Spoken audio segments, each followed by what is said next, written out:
Hi, this is Phil, and I'm here to tell you all about the Capes and Lunatics Patreon. Get early access to all of our interviews, including the monthly Chichester chats with writer and comic book legend D.G. Chichester, new episodes of classic Capes and Lunatics shows, including The Quantum Zone, This, That, or the Third, and many, many more specials, all completely uncensored. Access starts for $3 a month, full video when you pledge $5 a month. Check out the link in our show notes or go to patreon.com/CapesandLunatics. Hope to see you there. I'm Kelly Thompson, and you're listening to Capes and Lunatics.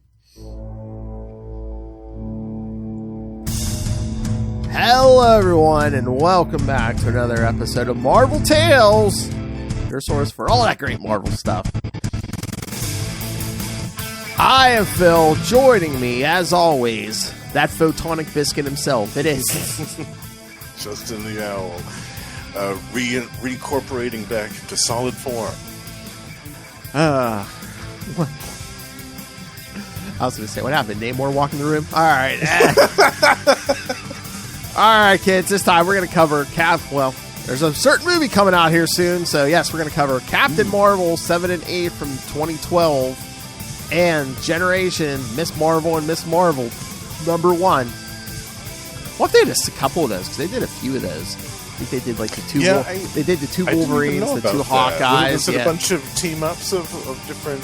Yeah, because there's a lot of time travel involved. Because the newer ones went back in time and interacted with the older versions. Nice. I'll have to check the rest of those out because I really enjoyed that one. I hadn't read that. I hadn't read any of these really, but I mean, I didn't look, but I assume they're all on the app, the Generations issues. But I would put nothing past Marvel Unlimited at this point. Oh, I know. Yeah, we've encountered a lot of disappointments on the show, when trying to go to Marvel Unlimited over the last few months. Yeah. I mean, I just looking at something today. That I always considered like a 3-issue story, which I guess technically it isn't, but like Spectacular Spider-Man 161 through 163, kids, and it's like 161's not there. I'm like, okay, that's weird. I'm like, technically it's not a 3-part story, but it's like I know for a fact 162 references stuff that just happened in 161, and I'm just like, why the why would they not have one issue be missing? Yeah, because I think 160 is there because that's like the Acts of Vengeance crossover, and then it's like no 161, and then 162, 163 is there. I'm like, why that 1-issue gap? It's so weird. I know. And there's a lot of those 1 or 2 issue gaps on Marvel Unlimited. Or like they do big jumps. I mean, I guess, I don't know how they determine the order, but eventually sometimes they fill in those gaps because. Oh yeah, they're doing it all the time. Yeah, because I know for a while they didn't have most or all of the D.G. Chichester Daredevils, and I think they're all there now. Right. So. Yeah, a bunch of those were missing a few years ago. Yeah. A couple of years ago. Yeah. I was all mad. They only had a few issues of Quasar before. I mean, I haven't looked lately, but I don't think it was the complete series was there from the 90s. But is it all on there now? Hold on, I'm gonna look right now. Last time I looked, it wasn't. That was a while ago. Nope, only 38 of the 60 issues are on there. Oh, jeez. Come on, Marvel, get it together. Jeez. I know. 1, 2, 3, 4, 5. I mean, I really personally don't care because I have every issue, but it's just, if this is your only way to read it. Like I said, I mean, I'm going to sound like a broken record, but I said it on the last episode. If you're not going to put it on the app, reprint it in a trade paperback or omnibus or something like that so that people can read it. If you're not going to put it online, reprint it so people can read it. Because it goes to like 20, Quasar goes to issue 27. And then it jumps to 30, so there's 2. 30, it skips 28 and 29. And then it's probably got the story around 50. No, leading up to 50. So we get 27, 30, 32 starting the Galactic Storm crossover, but it's like, oh right, yeah. And I know for a fact 30 is continued into 31, so it's like, why the hell was 31 at? And they've got all the Operation Galactic Storm issues on there, I'm sure. Yep. Because that's part of that. Oh, that's weird. But they skipped the Infinity War issues, though. Oh. I don't know why you do that. Yeah. Yeah, because it goes from 36 to 41. Then it goes 41 to 43. Then it jumps to 51 and 52. That's it. Oh, no. 50's not on there. With the Silver Surfer, it's not on there. They don't have Oh, yes. New. They should definitely have 50 on there. Wow, that's really surprising to me. Holy cow! Oh, of course you got to put 42 on there, Marvel. It's the Punisher guest appearance. Well, do they have the one, the Journey into Mystery 125? Yeah. Yeah. Okay. Yeah. Well, we still got that on there. Jeez. Yep. Yeah, because like I said, it goes from 1 to 27, so at least they have like, the first half on there. Yeah, that's good. That's good. They've got those on there at least. But yeah, they should really reprint that last half of that series then, if they're not going to put it on the app. Put it out in a trade. Put it out in an omnibus. Yeah, I thought at least 50 would be on there. It was Silver Surfer. I thought so. 90s Silver Surfer. Wasn't that part of a larger story too? Or was it just no, it was contained in the Quasar book. But I mean, again, it's like I thought 90s Silver Surfer was a very popular character for them. Yeah, it was. At least I thought so. Yeah, all right. No respect unless you get a TV show or a movie, I guess. Yeah. Once we see a Quasar movie or TV series announcement, then I'm sure we'll see Quasar for days. Will and I have been hoping ever since Guardians of the Galaxy 3. We're hoping he's going to be in there and stuff. And yeah. Ever since they announced. Well, we need to see Project Pegasus. Yes. Like, once we see Project Pegasus come out, then we'll be like, okay, we're going to see Wendell, like, we're going to see, like, it's going to happen. Like, that's a go. So. Project Pegasus. I've been waiting for that. What about our Quasar podcast, The Quantum Zone? Those were the days. Live reads we did one issue an episode. We did live reads with Matt Kona, and damn it, we got weekly feedback from Ray before he got addicted to the Marvel Snap, you know? Back in the day. That's right.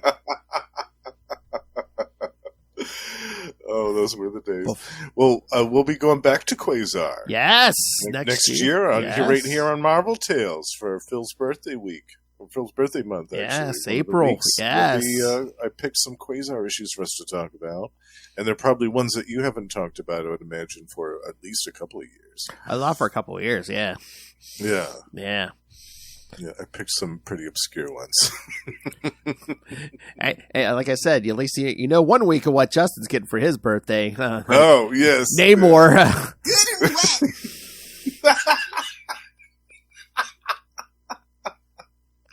wet. Imperious Rex my bed. It's so salty. That's seawater, kids. Don't get it in your eye. Oh!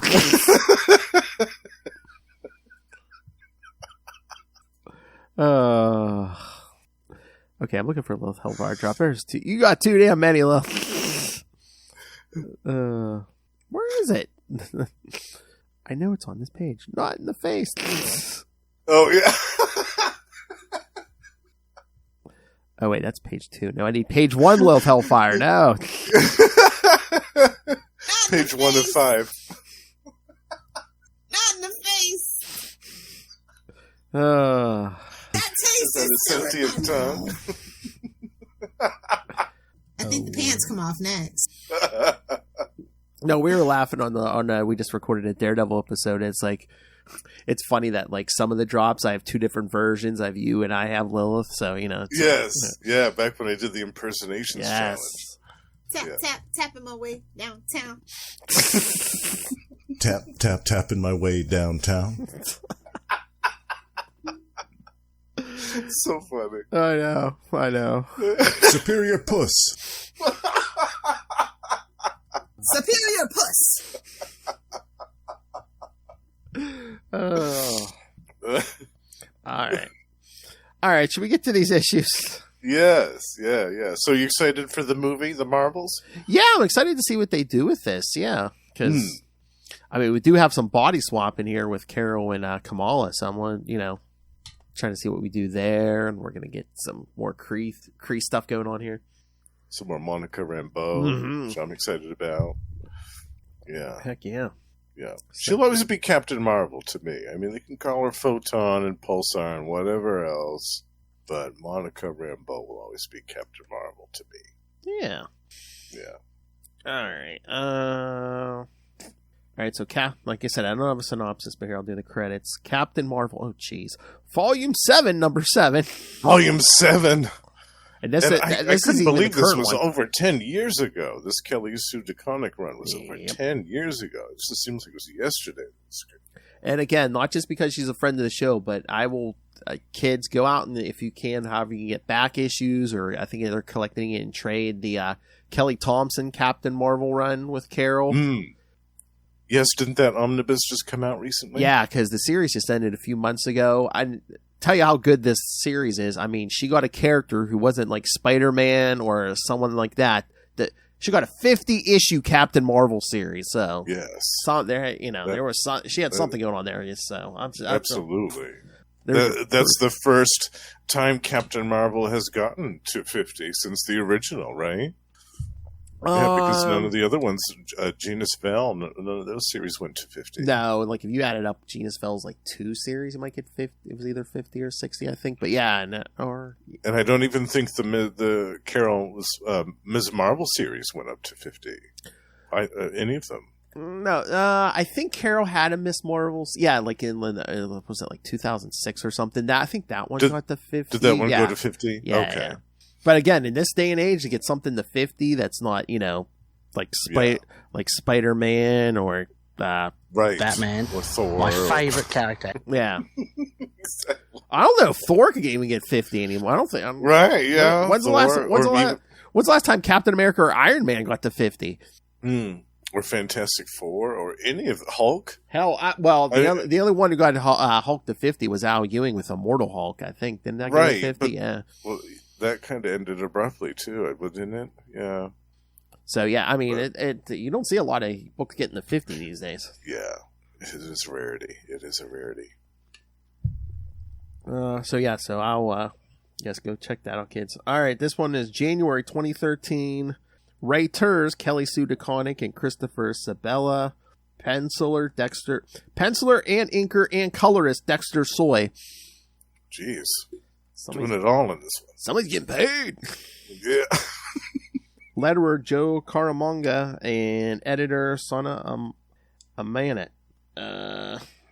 So yeah, no synopsis, so we'll have to go through this. At least this is all Marvel Unlimited.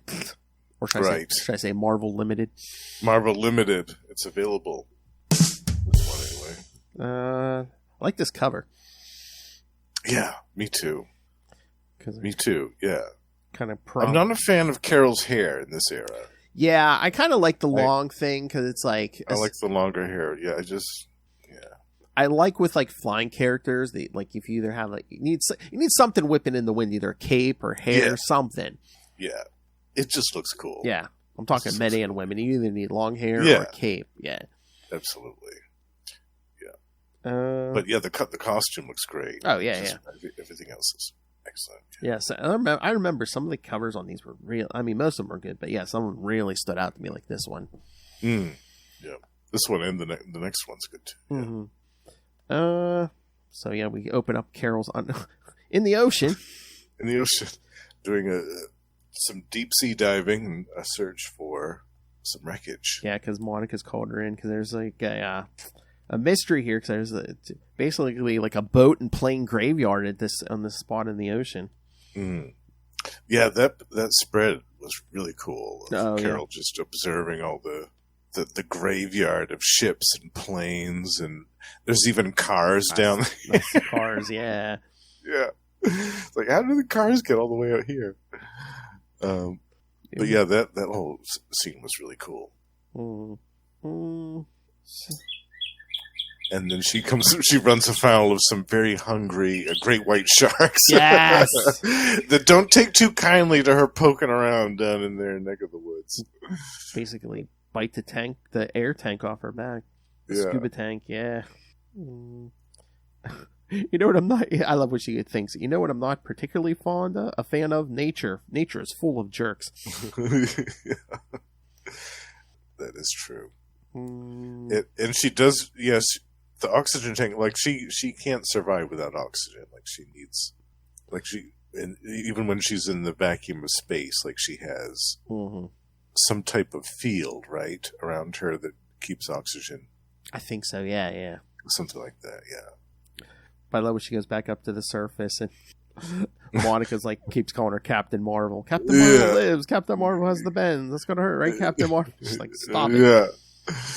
Just teasing her relentlessly. But she says, she's like, you haven't used the Captain Marvel name in years. It wasn't yours to begin with. You have like 15 alternate code names. Yeah.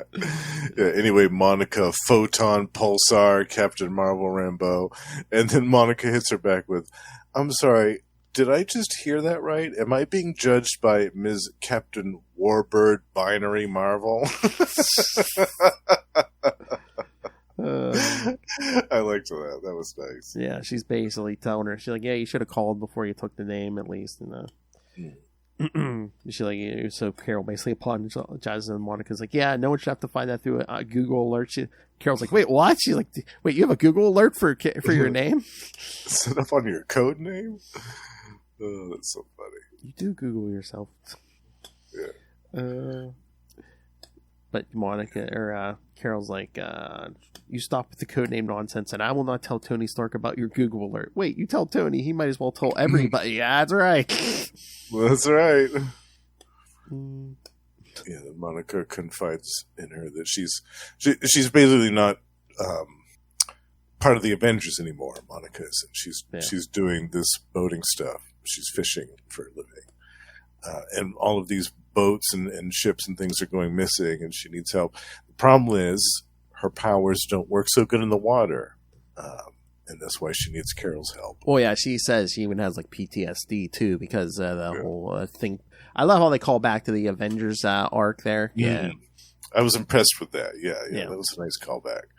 Yeah, for anybody who doesn't know, who hasn't read that story, Monica lost her powers briefly during a battle with Marina, who had been transformed into this monstrous Leviathan. And during this climactic battle, Monica's powers were basically shorted out by the ocean. She turned herself, I think, into lightning or something, wasn't it, Phil? And something like that, yeah. Something happened where she struck water, and she kind of shorted herself out, essentially, by accident. And it really did a number on her, so much so that she was forced to leave the Avengers after that. Mm-hmm. Oh, yeah. I mean, she was all shriveled. I mean, it almost killed her. Yeah. Yeah. That was so rough. I hated that crap. Mm-hmm.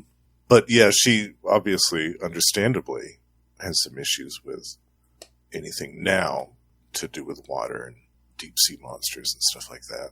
Oh, yeah. Can't say I blame her. No. Yeah. But then they get back to the dock, and we see this Frank guy who used to work with Carol at Woman Magazine, this photographer. Biscuit, Justin, or no biscuit? Biscuit. Biscuit. Total biscuit. Oh, nice. Yeah. They're both My got favorite good taste biscuit. in it.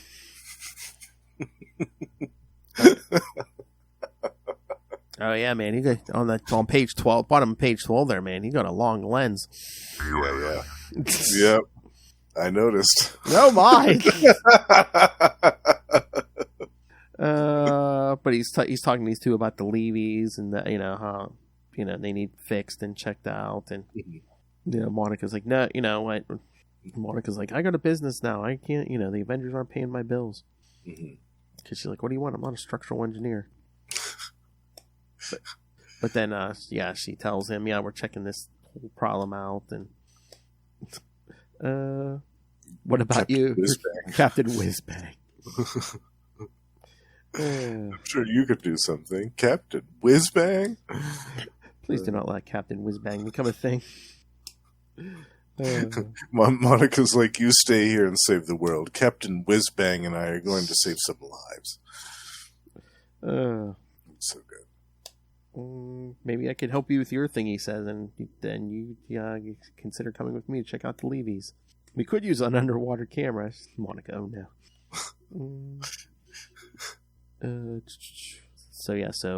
Frank and Carol are going down this time, and they go back the next morning, and Monica, try not to lose another tank this time. Those things cost a lot of money.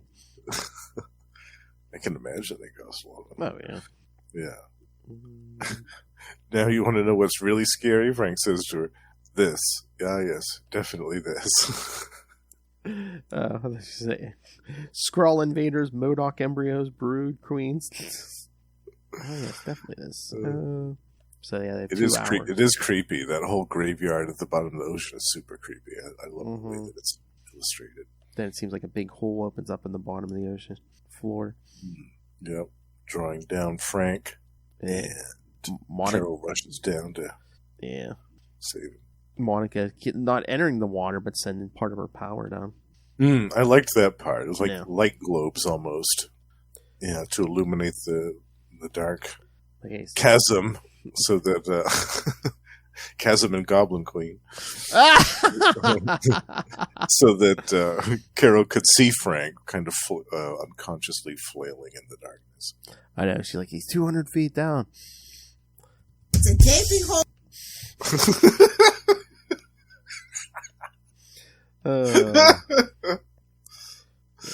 But yeah, Carol catches Frank. But then we see, this big robot. I mean, basically, something has put itself together using all these plane and boat and car parts.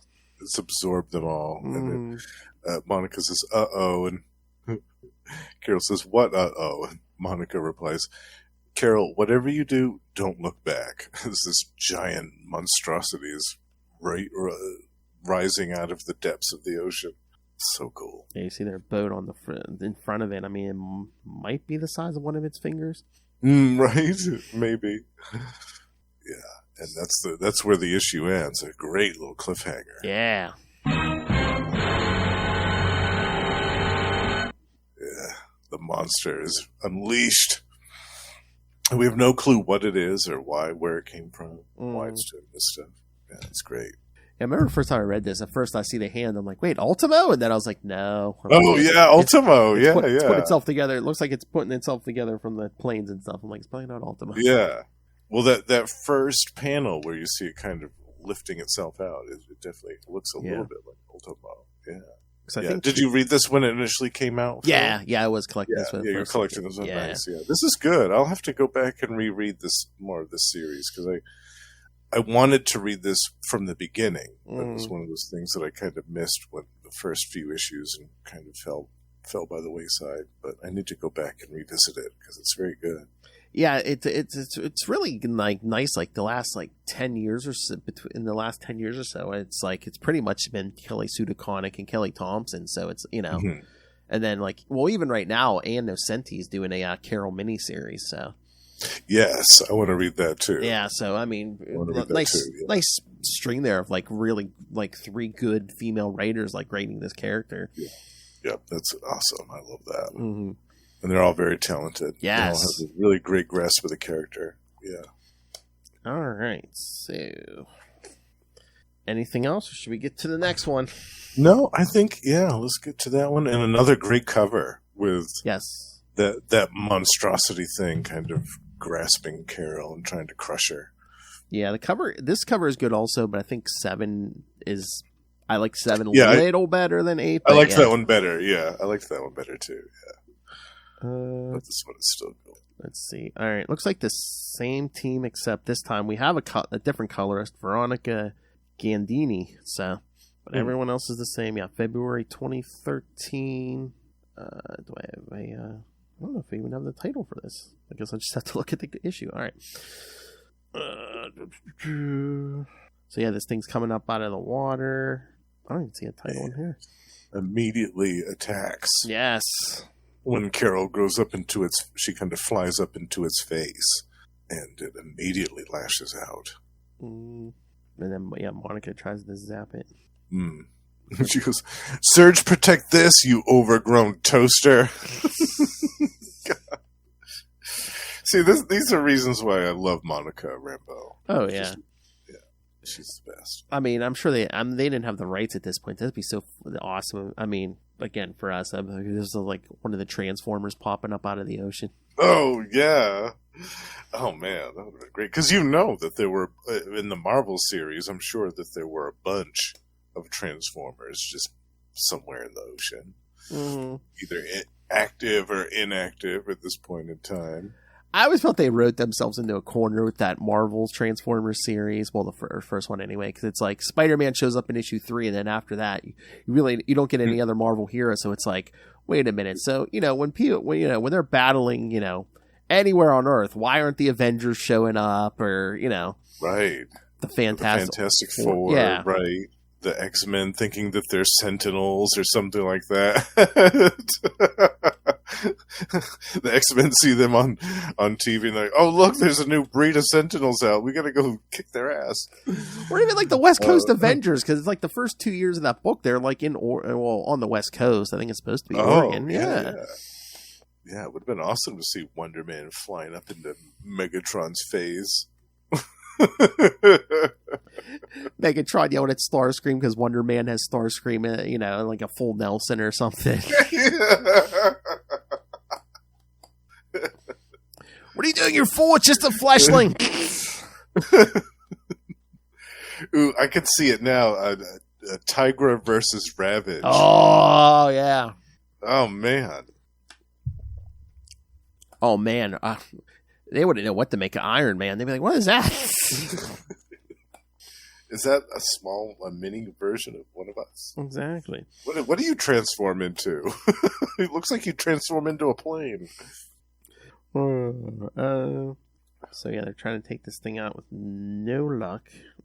Yeah, she tries microwaves. She tries a few different energy patterns to try to do some damage to this thing, but it repairs itself every time she does damage to it. Is robotomy a word? I love it when Carol's holding Frank and she says, what am I supposed to do with this? And Monica says, I so don't care. Yeah, see, because it's like she doesn't have a cape or anything, but Monica's like at least wearing like the long coat. I mean, like I said, he needs something visually like flapping the breeze. Yeah, I agree. Yeah, and I like this costume for Monica. At first, I didn't. At first, I was like, this doesn't really work for me. But then after I read it, after I got used to it, after I read the story a couple times, I said, I like this costume. This works. Yeah, I mean, there's a little more involved in her original costume, but I mean, the weight, it does kind of call back to her original look. Yeah, I like that. But yeah, neither of them are having luck with this thing. Frank's still trying to get in trouble, trying to get pictures of this. Oh, but then Monica gets knocked in the ocean, but then it's like she basically touches the thing's leg and gives it a little zap. Yeah, I liked that part. I found there's one thing I fear more than shrinky dinking myself dying, getting smushed by a robot. That's just an undignified way to go. Don't tell that to the guy Starscream dish smushed. Oh yeah, that's true. He won't be coming back from that. Yeah, but they discuss a tactic to keep the robot from reconstituting itself. Oh yeah. Would be for Monica to transform herself into pure energy for Carol to absorb and then redirect at the creature. Oh, but before that, yeah, Frank finds out what this thing is because there was an old Avengers battle with Dr. Hogarth Hammondtree and his robot army, like right on this spot, and some of the robots sank and were never recovered. So. Yeah, and Hammondtree's dead, yep. So the robots don't realize that their creator's gone, and they're just resorting back to their original programming, basically. Yeah, because they've just been under the water recharging, and now they're combining. Yeah. So yeah, this must be weird. I mean, well, if someone who can become energy and then the other person absorbs them. Yeah. Yeah. And they talked about it because they kind of merge into one being. Like Monica kind of knows Carol's thoughts and stuff like that. So I thought that was interesting. So yeah, so Carol zaps the thing with Monica and that takes it out. She goes, "Domo arigato, big guy." And completely atomizes the thing, and Frank takes some great pictures of the action from the distance on the jet ski. And they basically take out two birds with one stone because then they use the wreckage or the debris from that robot to like rebuild the levees and stuff. Yeah. They shore up the levees with all that debris. Yeah. I really liked that. I thought that was a cool twist at the end. See, this is the one thing I don't like about modern comics is you don't get like editors' notes about like when they mention old stuff sometimes, and I'm just like, I mean, some of them they'll do it anymore, but yeah, I know in like this era they weren't like doing editors' notes, and I'm like, why? Yeah, because I was trying to think about when they mentioned the Hogarth Hammond tree. Yeah, was that actually a story, or was that just something that they like a lost tale of the Avengers that they just devised for the purpose of this story, or was that something that actually happened years ago? Here I'm looking this up. I see. If it opens up. Because Hogarth Hammond tree definitely sounds like a Silver Age. Yeah. Supervillain name. And his robot army, There's a place for it in the Marvel database, but I don't think it doesn't have anything under here. Just mentions this Captain Marvel issue. I don't know. Did they make this up or? Unless they did make this up for this story, because yeah, everything I'm seeing, it's mentioned in this story. Yeah, it looks that way.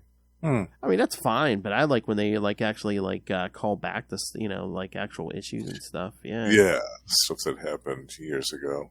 Yeah. Like it could have been one of Ultron's robots or something like that, or Arnim Zola or the Machine Smith or a number of those people. The Mad Thinker. Or like the deeper the dive you take, I love it because it's like there was like that one issue with Thunderbolts in the '90s. They like call back to the elements of doom. I'm like, oh my god! Oh yeah, the elements of doom. Yeah, so good. Like I think they showed up in like literally like one or two issues.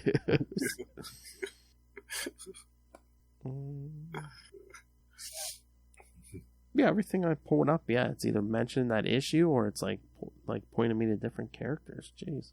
Mm-hmm. Why is Jaron Hogarth coming up when I put Hogarth Hammond? Oh, I guess Hogarth. I don't know. Jeez. So yeah, it might be a creation of Kelly Sue's then. If it sounds that way, yeah. Maybe that will be like a story that we'll see later on down the road, like an untold tale of Captain Marvel, where they fought, or the Avengers or something, where they fought the robot army or something. I'm just always worried people like forget these story arcs, or even if they have an idea, they forget it. Yeah. Got to keep those notebooks. Got to keep those notebooks around. Keep those all those ideas ready. Heck yeah. Yeah. All right. So, any other thoughts on these two, Justin?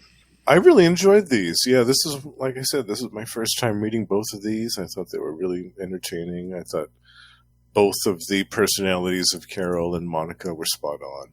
Oh, yeah. And I thought their interaction with each other was really, really good. I'm glad that they were friendly towards each other and not antagonistic, because in other stories I've seen them be kind of more, not hostile towards each other, but less amicable than this, and I didn't like it.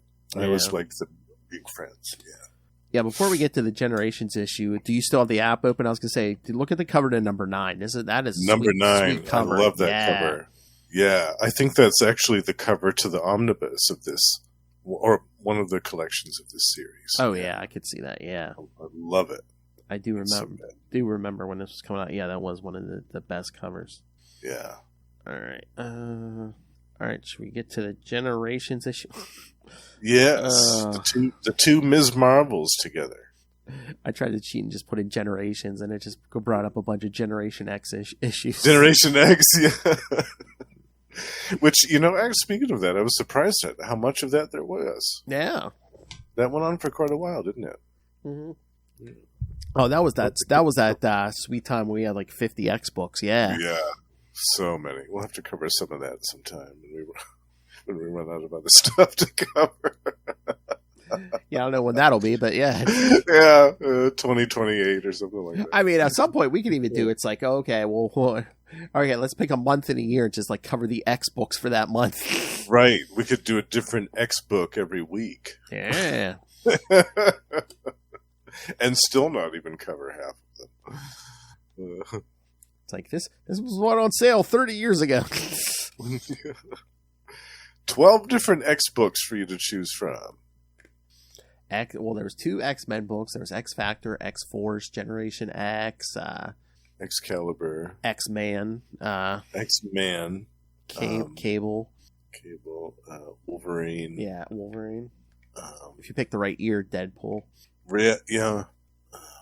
Yeah, there was just, and I think there was some reprints going too of some older stuff. Yeah, and there was always a bunch of miniseries and so one-offs with specials and things like that. Oh, that's the one I want to keep covering. The Gambit ongoing from '98. Yeah. Oh yeah. Keep forgetting about that. That's another one I haven't read. Yeah, we're gonna get to that. All right. So should we get to the generations? Miss Marvel. Yes. Miss Marvel.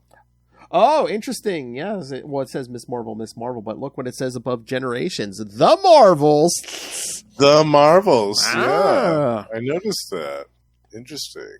And this is from 2017. So. All right. So let me do the credits here. But yes, this one is Generations Miss Marvel #1, written by Kamala Khan's creator G. Willow Wilson, penciler and inker Paulo Villanilli, colorist Ian Herring, letterer Joe Caramanga, and editors Charles Beecham and Sana Amat. All right. So again, no synopsis though. Okay. So yeah, we see a flashback in the beginning, yes, because we see Carol as the editor of Woman magazine. So this is back during like her first ongoing series. Yes, when she was Miss Marvel the first time. Yes, and she's going around introducing the other people that work at the magazine on the senior board of directors or whatever, and they're introduced to a new intern named Karina. Yes, but it's obviously Kamala Khan. Yes.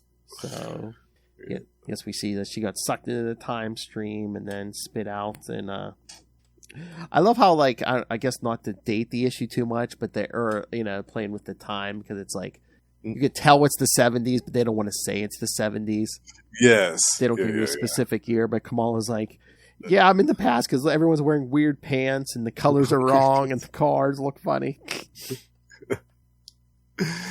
Yeah, and then she goes into a store. Oh yeah, and she goes, I need a work outfit, but I barely have any cash on me. Is there anything in here I can get for under $20? And the woman's like, oh my, well, dear, you can get anything you want. And Kamala's like, I take it back. I'm staying here forever. Oh, yeah. I mean, look how we talk about comic prices back in the day. Yeah. God, for $20, we could have, in $20 in what, 1975 or whatever. Probably buy everything that how was many out. comic books we could have got. Yeah, we could have walked out with a pile of comic books. It's the same thing here. It's so funny. I love that. And did you notice the name of the store? Van Dyne? Oh, no. Yeah. No, see it. Yeah. Nice. Yeah.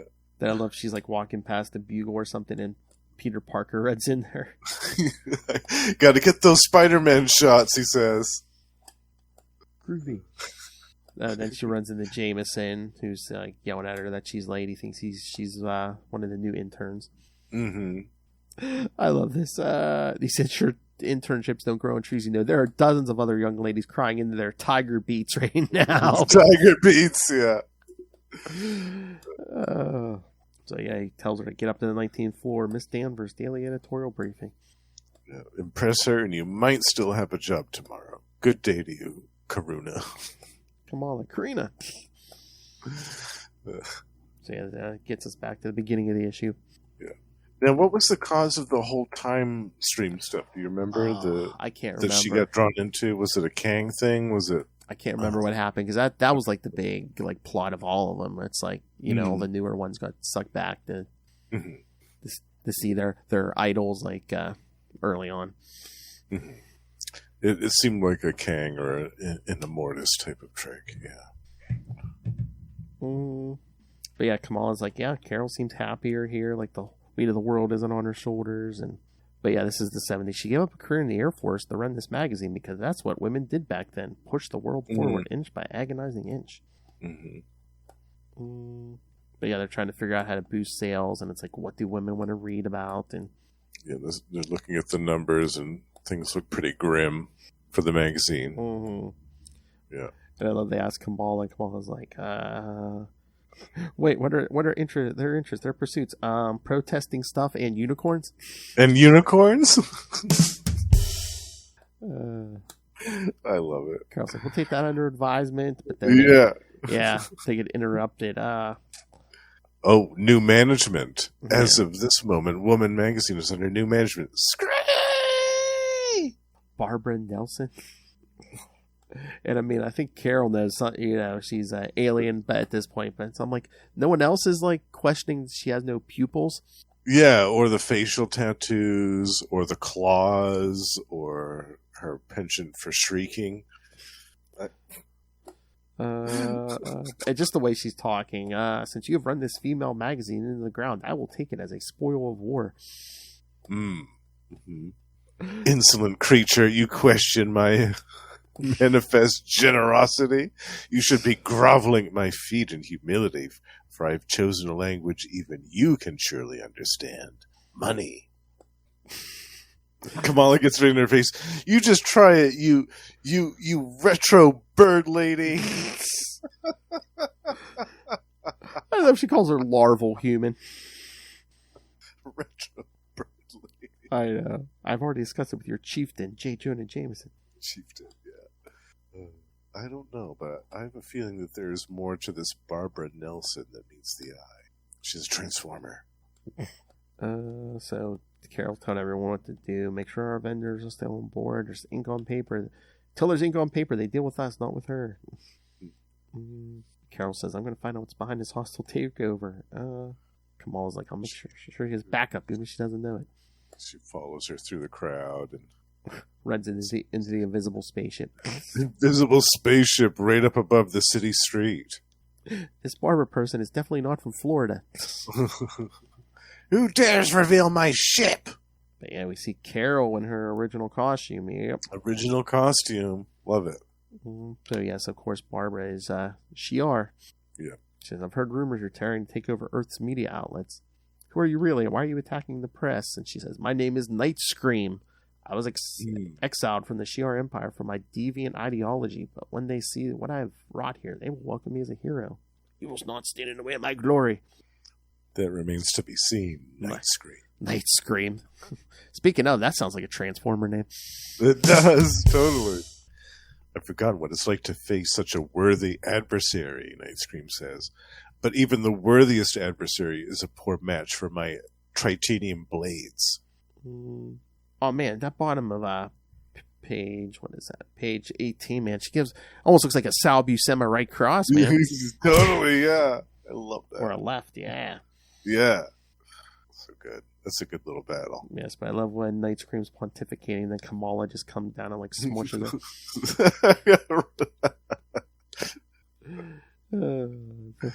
Kamala, if there's one thing I can't stand, it's bird mashup supervillains. And then they have a little bit of an introduction. The two Ms. Marvels meet for the first time. Yeah, who are you? I'm Miss Marvel. Funny, so am I. She says, I'm not from around here, and I wouldn't have intervened at all if a spaceship hadn't appeared in the middle. I didn't need your help, kid. It seems like you did. Kind of seems like you did. And the Night Scream gets away. She goes, so you brought a minion with you. A cowardly tactic. Carol says, cowardly is landing an alien spaceship in the middle of a crowded urban center. Yeah, Kamala's like, damn, that minion just kicked her feathery butt. So Night Scream takes off, and Kamala asks Carol why she hates her, and she's like, it's a long story. The Shi'ar have a complicated relationship with the human race, and the rivalry isn't always civil. But yeah, then they're checking on civilians. But Kamala's like, that's how we came apart. How the Miss Marvel legacy began to unravel. We took one mission in two different directions. What if there's a way to fix that? She has a burst of inspiration. Yep. And Kamala does rather, and she hightails it back to the office. I love, excuse me, I gotta find a typewriter or a clay tablet or whatever people use to write stuff down in this alternate reality. Clay tablet. So yeah, she goes, well, they kind of both go back to the office, but Kamala's like, stop the presses. But she said, people want equal rights, but they also want permission to have fun and be frivolous sometimes. Resisting the status quo 24/7 is exhausting. Sometimes you need to give yourself permission to watch smoky-eyed tutorials and make DIY face masks from cucumber slices and stuff. Let people have their smoothie recipes and their beauty advice. Yeah. Make that part of the struggle for a woman's rights. I like that. Yeah, that's good. Getting your rights isn't about becoming someone else. It's about not having to ask permission to be who you already are. So yeah, Carol's going to go with this, and then sales are good. Even Jameson's happy at the end there. Yeah, we actually see J. Jonah Jameson smiling in this. I think must all good. Wow, he's only ever smiling when the paper is selling good. Yeah. See what hard work and a can-do attitude can propel you to the 50th floor in a matter of a few years.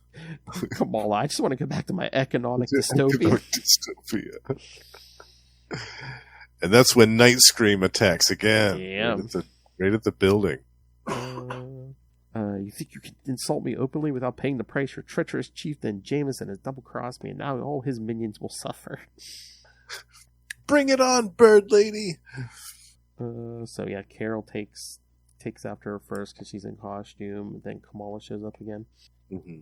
You tell your empire that planet Earth is not for sale. And Kamala, why is punching bird hybrid supervillain so uniquely satisfying? I don't know, maybe the wind resistance. Yes. Carol gives her another haymaker since they're flying with it. Yep.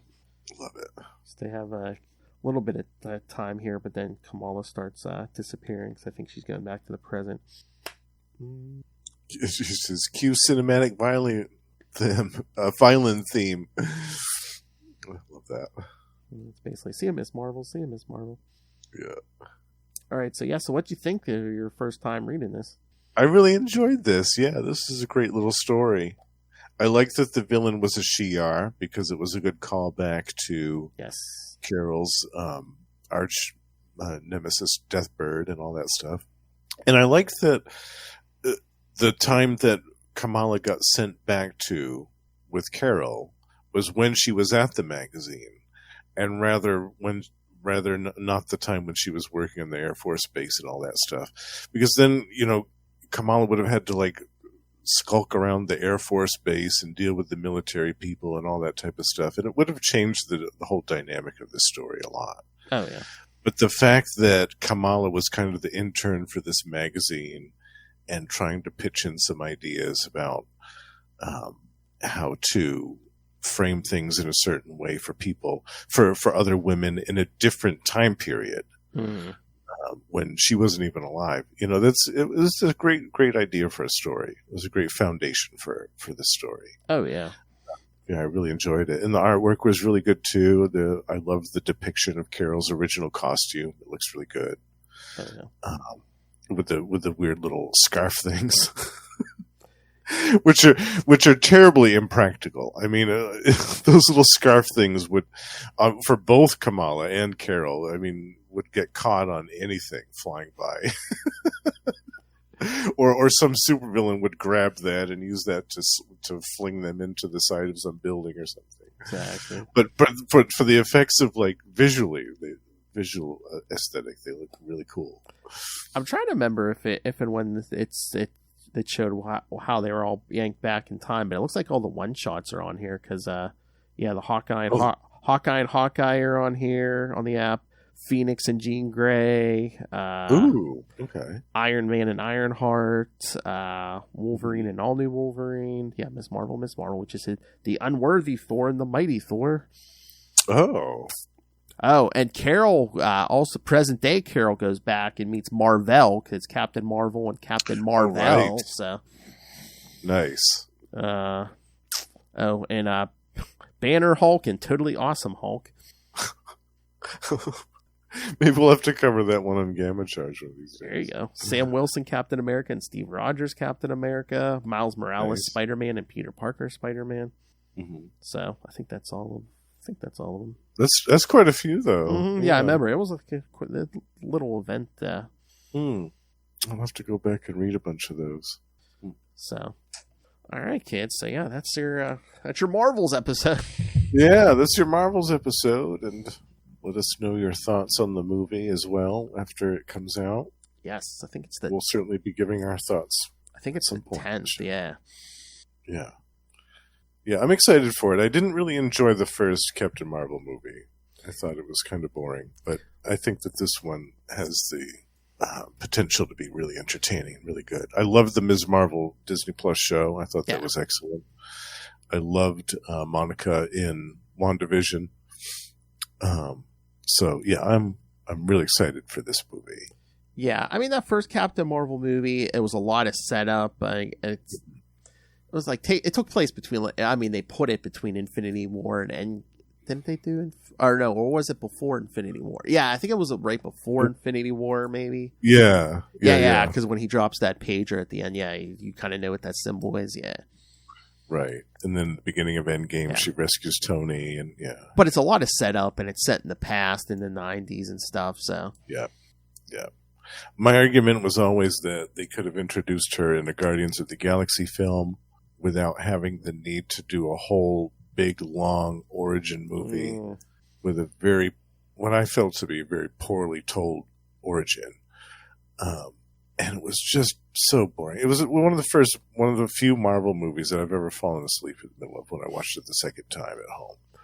That middle half just drags, and I remember falling asleep, and I was like, "Wow!" Yeah, and then Yeesh. And then you have to kind of explain where she's been for almost 30 years and stuff. It's like, what does it say? She got kidnapped in the 90s, and thanks to Kree science or whatever, she, basically she's still there, hasn't aged, but it's the present day. Yeah. Mm-hmm. It's almost like if Disney Plus had been around back then, yes, that would have been the perfect place to introduce Carol. Would have been a Disney Plus show, and then have her come in and Endgame and make her movie debut that way. That would have been the way to do it. Yeah, but yeah, I'm super excited for this movie. I think it's going to be great. I think it's going to be super entertaining. I think it's going to be fun. And I think we're also going to get a bit more glimpses into the Kree stuff. Oh yeah. Which was one of the gripes that I had with the first movie, was that we got a few mentions of Kree stuff, and we got a few glimpses of Hala, and the Supreme Intelligence. No, I wasn't pleased with the glimpses of the Kree life that we got in the first movie. So I'm hopeful that we'll get a little bit more of that in this next one. Yeah, I don't know if they're going to do it the same way. I think it was in the Kelly Thompson run. I know she used it. I think she came up with it where Carol has like a half, like a Kree sister or a half Kree sister. Yeah. So that would be cool. I wonder if we're going to get into that where one of her parents wasn't human, and so that would be really cool. I'd like to see that. Yeah. So yeah, send us your thoughts on that movie, kids. Yeah. And send us your thought on these issues, too. Yes, please. Yeah. But yeah, I'll force Lilith to do a Capes and Lunatics episode on that movie. Now, is she looking forward to it? I don't think she liked the first one. I don't think so, but I know, she really isn't thrilled with half the MCU stuff, so. Yeah. I wasn't sure if she had any opinion one way or the other. She's waiting for the possible reboot. She can't wait for until we get a new Iron Man and everybody. Yes. Yeah, I saw those rumors, and I think there's some truth to that. I do. I think they're saying, starting with Loki 2 and maybe going up to Secret Wars. Yeah, that'll be like our soft reboot or whatever. Yeah. And I've been saying that for a while. I mean, these actors are getting older. As they get into their 50s and 60s, they're not going to be wanting to put on these costumes and do this green screen stuff all the time. Like, how many movies was Scarlett in? How many movies was Chris in? Like 10, 12? How many movies was Tony Stark, Robert Downey Jr.? How many movies was he in? Like 12, 15 as Tony Stark? Oh, yeah. I mean, that's a huge commitment. And when you're an actor and you want to do other movies that aren't Marvel necessarily, it's tough. So I can see them wanting to do that soft reboot sooner rather than later, just so they can avoid that when it gets to be that problem. Although I do remember an interview where it's like Robert Downey Jr. was saying, he's like, once that face mask goes down, I'm on coffee break. Nice. I like that. Yeah. That's good. Yeah, he doesn't have to get as physical as like any of the Chris's or Scarlett. Yeah. Yeah. All right, kids. So yes, that was, like I said, that was your Marvels episode. The next 2 weeks, you're gonna get your crossover with Ultimate Spider Cast. You're gonna get some Mackendale in here. Gobble month. That's right, because we had to trim one of the issues because it wasn't on Marvel Unlimited. So go yell at them and tell them to complete the Deathlock run there from the 90s. Yeah, because I want to read some more of that Deathlock run, and I would kind of like to read the whole thing. It's one thing, it's just a random issue, but they're interfering now with our 5th annual Hobgobble month. So yeah, it's unacceptable. Gobble gobble. We do it for the kids. The kids love it every year. Gobble gobble. There's one of them now. Gobble gobble. We'll have to do it next year too in my birthday month. We'll fit another episode in. We'll do another Gobble episode. Oh, nice. November. Yeah. That's what I was gonna say. That's one of the kids. Gobble gobble. Just that meme I put up on Facebook. I saw it. I had to share it. It said showed all the old Super Nintendo, the old Sega Genesis and stuff, and it's like, if you play these as a kid, well, you better go take some ibuprofen for your back today.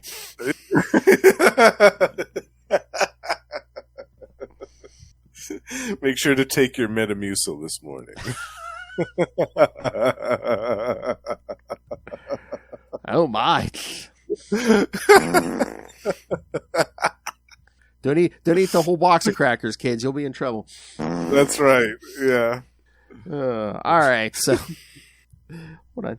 All right. So yes, So for the week 1 of Hobgobble month, yes, we'll cover the first appearance ever of Jason Mackendale in his Jack-o'-lantern guise, Machine Man number 19, which is, I believe, the final issue of that Machine Man series. Oh, is it the last issue? I think no so. Kidding. Yeah, 'cause if you look at the cover, they kind of make a joke. Yeah, it's like it's important collector's issue, or another way to say we're not getting to issue 20 or something like that. Yeah.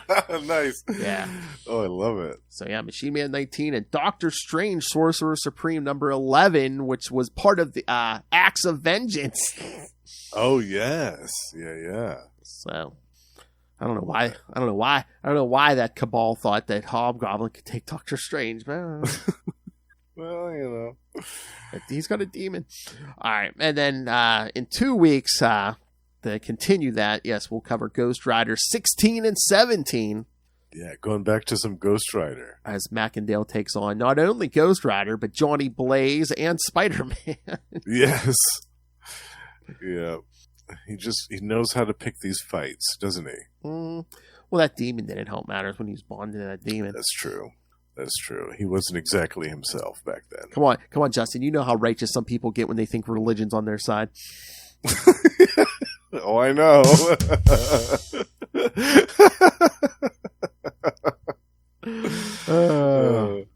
I take great pleasure in offending those people. I wonder if that was someone's subtle commentary where it's like, because the demon thought he was on like a holy crusade. If that was like kind of like these people think they have religion on their side.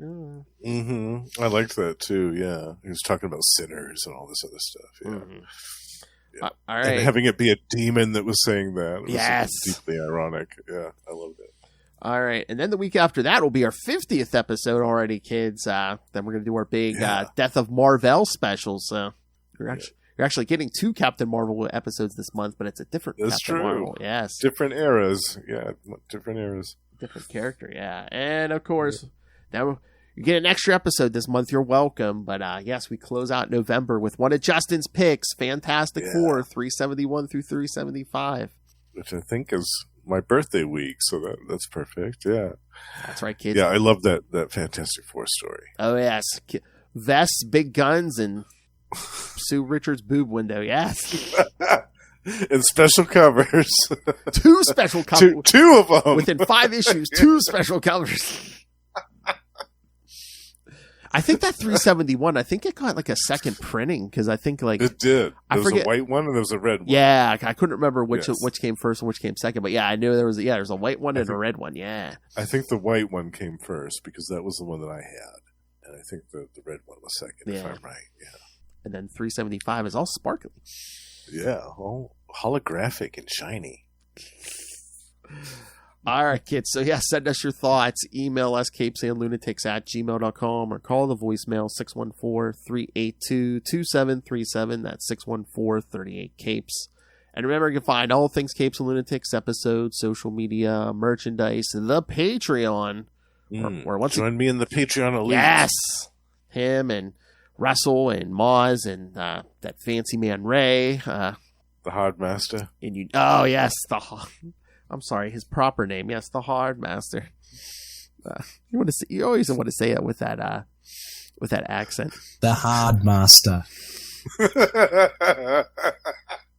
And why is he the Hard Master, kids? Because he always has. Sex on the mind. Exciting times to be a pimp. It's reading all those issues of Tigra and Silver Sable. It's a lot of And meat. Black Cat. Oh, yeah. It's a lot of meat. Rumpy pumpy. Oh, Ray, you just brought it on yourself. Out of the pouch. Boing.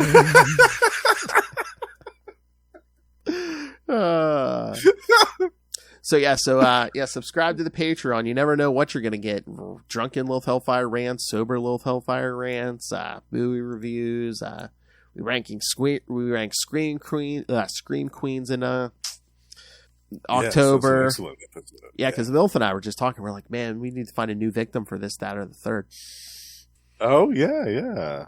I don't think has Ray or Russell. No, Then I know her and I did each other, and then we think you might have been the other one. Yeah. So, yeah, we got to get the rest of this team. Yeah, and Mons. Yeah, definitely. Yeah, so go subscribe to that Patreon, kids. Sounds like a plan, Jan. Find everything at tubespace.io/CapesandLunatics Podcast Network. That's tubespace.io/CapesandLunatics Podcast Network. All right, Mr. Justin the Owl. You can find him here every week on Marvel Tales.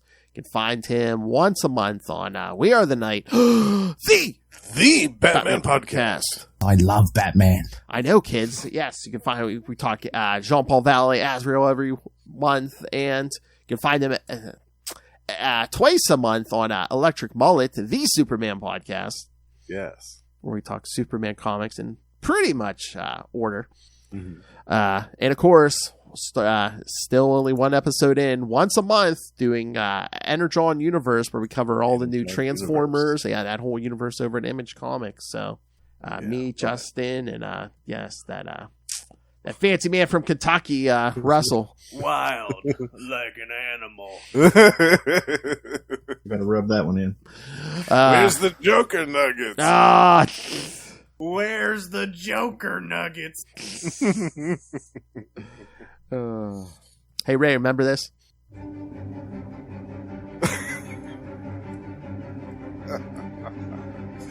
Sausage Man.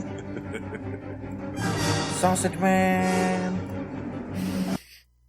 Russell got too much time on his hands. All right, but so yes, you can find him all over the place here. But Justin, where else are you podcasting? Because you're the new king of podcasting. Since That's right. Since Ray let his addiction to Marvel Snap get the better of him.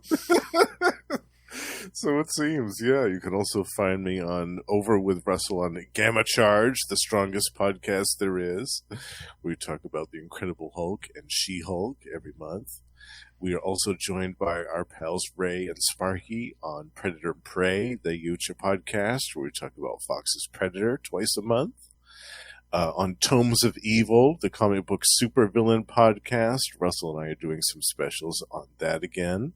And we've reactivated our show, Gone the Form of Man, the Etrigan podcast, going all the way back to 1973 with DC's Demon and covering all of the original Jack Kirby series.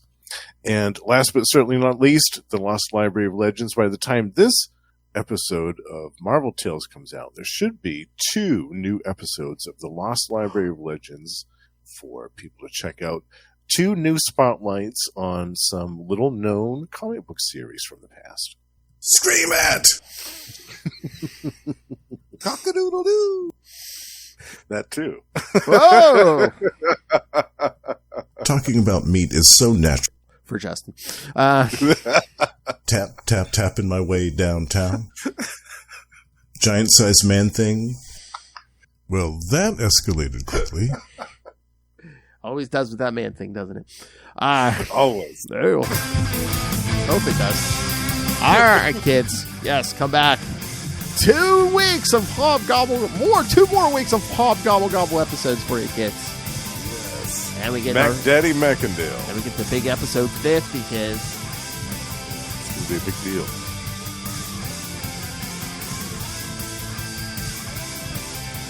Snow Tiger. I wonder if we get ready for the December. We're doing 2 Dazzler episodes. I wonder if we get ready for that. Ooh, Dazzler, maybe. We'll have to see. All right, kids, come back next time. Higher, further, faster.